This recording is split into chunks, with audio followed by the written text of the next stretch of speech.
El Nobel de Física de este año fue para los descubridores de planetas extrasolares.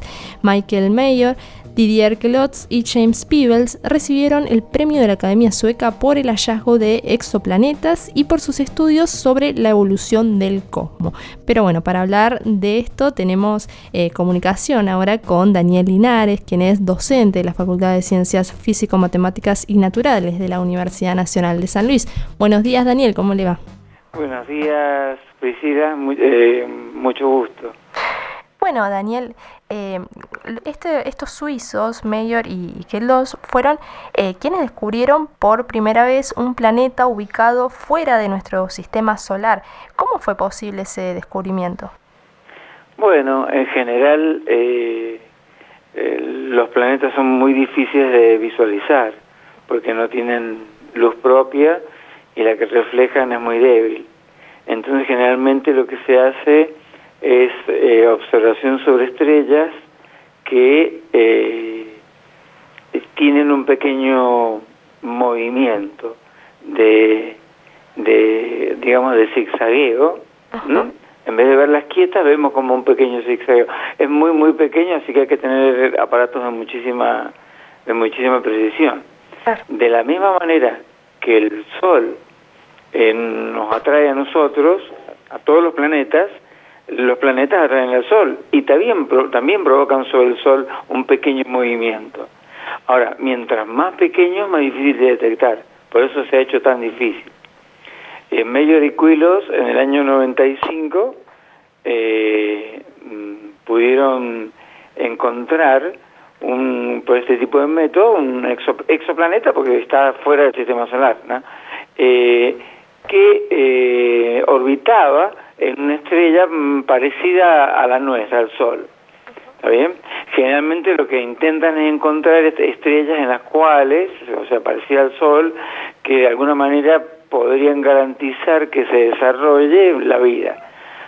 Si la estrella es muy grande, la vida es muy corta y quizás no alcance el tiempo para que haya desarrollo de vida. Esa es más o menos la idea. A partir de ahí se encontraron muchos, del orden de 4.000 exoplanetas ya al día de hoy. Ellos de alguna manera marcaron el camino para encontrar nuevos planetas. Sí. Y sobre todo lo que se quiere encontrar es si hay vida. Los premios Nobel es como que se manifestaron a favor de que existiría seguramente, porque cada vez aparecen más, entonces las probabilidades se hacen cada vez más grandes de que haya alguna forma de vida, probablemente elemental o los inicios, digamos. No necesariamente no se han manifestado a favor de una vida inteligente y consciente como la nuestra. Hay que acordarse que en el caso nuestro tuvieron que pasar muchas cosas, digamos. Tuvieron que desaparecer los dinosaurios y evolucionar los mamíferos. Entonces, bueno, y también cuando vino el director del proyecto Hubble acá y disertó en el Mauricio López, es como que dijo que era necesario una evolución de estrellas casi hasta el día de hoy. Obviamente, el día de hoy, más o menos millones de años. Eso, teniendo en cuenta que el universo tiene del orden de 14.000 millones de años, decir más o menos 10 millones de años no es nada. Entonces, una evolución casi hasta el día de hoy para que se produzca las estrellas, empiezan a formarse con solo hidrógeno. Y después se va fusionando hidrógeno y van apareciendo helio, litio, los distintos elementos.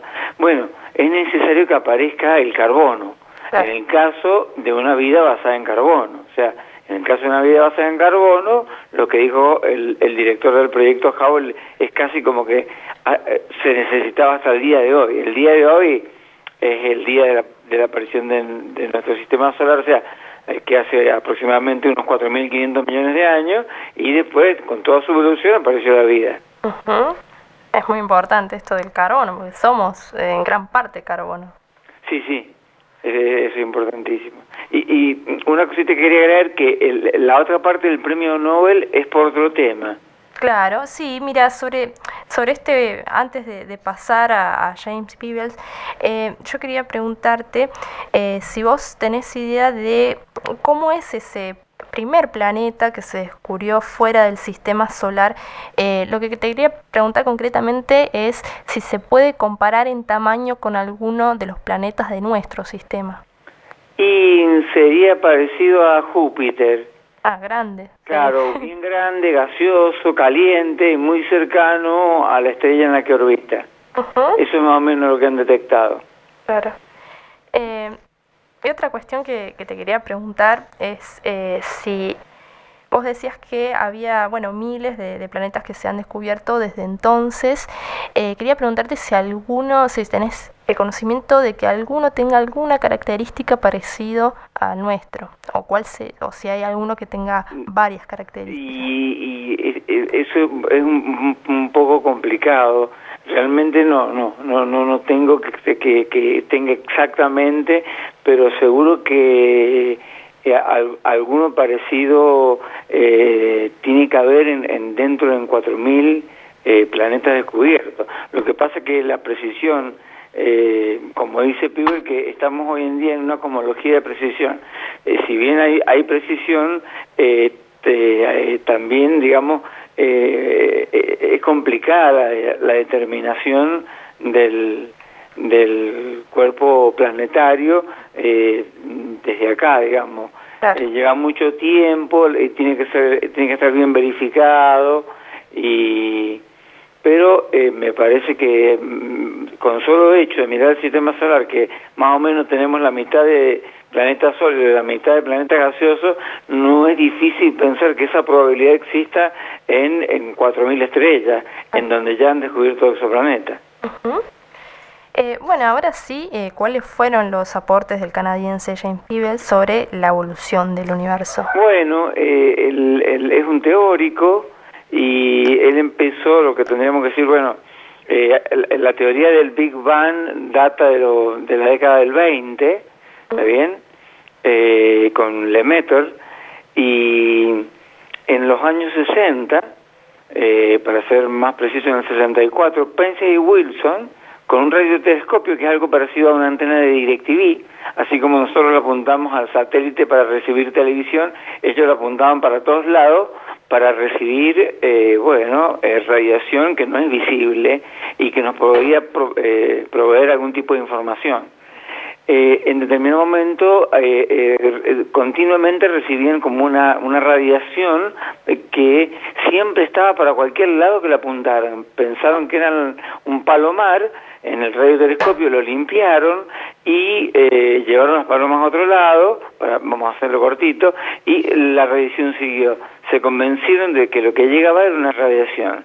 Bueno, revisaron un poco las teorías anteriores y eso se lo dieron como premio a las teorías que habían del Big Bang, que había habido una gran explosión y había habido una radiación de fondo que había quedado. Como si uno explotara una granada y viene al ratito y todavía queda el humo, las esquilas que se van expandiendo, o sea, llega después, pero algo de lo que sucedió queda. Bueno, eso que queda acá es la radiación de fondo. Este científico se dedicó a estudiar y a armar modelos del universo. Y en el año 65 publicó un artículo sobre la radiación de fondo del universo, un poco antes que Penzias y Wilson publicaron su artículo con la medición de esa radiación. O sea que es como que la predijo. Claro. Bueno, en el 78 Penzias y Wilson se llevaron el premio Nobel, lo cual está bien porque generalmente las mediciones experimentales tardan mucho menos que las teóricas para que se otorgue un Nobel. Generalmente, en el caso de las teóricas, hasta hace falta una corroboración experimental, que es como en el caso del bosón de Higgs. Después de 50 años le dieron a Peter Higgs el premio Nobel, pero con una corroboración experimental. Bueno, y acá también este hombre predijo la radiación, pero fue más allá, o sea, predijo una radiación media homogénea y predijo la temperatura de esa radiación, del orden de 3 Kelvin. En el año 65 fue esto. En el 70, que es lo importante porque Si uno dice que hay una radiación homogénea y mira el cielo no es homogéneo. Cuando se pone de noche a mirar, en algunos lados hay estrellas y en otros no. Entonces la radiación no puede ser homogénea. Por ejemplo, si pongo a hacer el asado, antes de poner el asado, tengo la parrilla, largo una palada de brasas, en donde, si voy pasando la mano, en donde hay una brasa me va a dar, medio que voy a sentir muy caliente, y donde no haya, voy a sentir, porque las otras brasas también me calientan, pero menos. Entonces esa heterogeneidad que se da porque las brasas están en algunos lados sí y en otros no, bueno, de la misma manera, como hay estrellas en algunos lados sí y en otros no, cuando apuntamos el radiotelescopio a distintos lados debería haber una pequeña fluctuación, una pequeña variación en la temperatura que está midiendo ese radiotelescopio.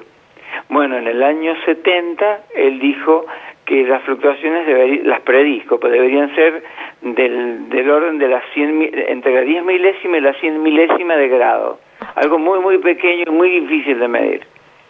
Bueno, en la década del 90 se terminó midiendo, pero hizo mucho más que eso, porque todo eso lo hizo con su modelo, y su modelo también hasta permitió dar precisiones sobre la edad del universo y un montón de cosas más. Como dicen algunos, si en el modelo de Peebles las mediciones tan precisas quizás nos hubieran servido de poco. O sea, gracias a su teoría, en donde encajan perfectamente, se pudieron hacer muchas predicciones y ahondar sobre el conocimiento del universo. Ajá.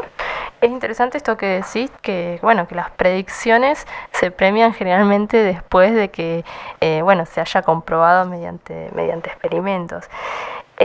Bueno, Daniel, te agradecemos muchísimo toda la explicación que nos has brindado, como siempre lo haces, sobre el universo y sobre los hallazgos que se hacen del mismo. Muchas gracias, Daniel. No, gracias a ustedes por darme este espacio. Muchas gracias.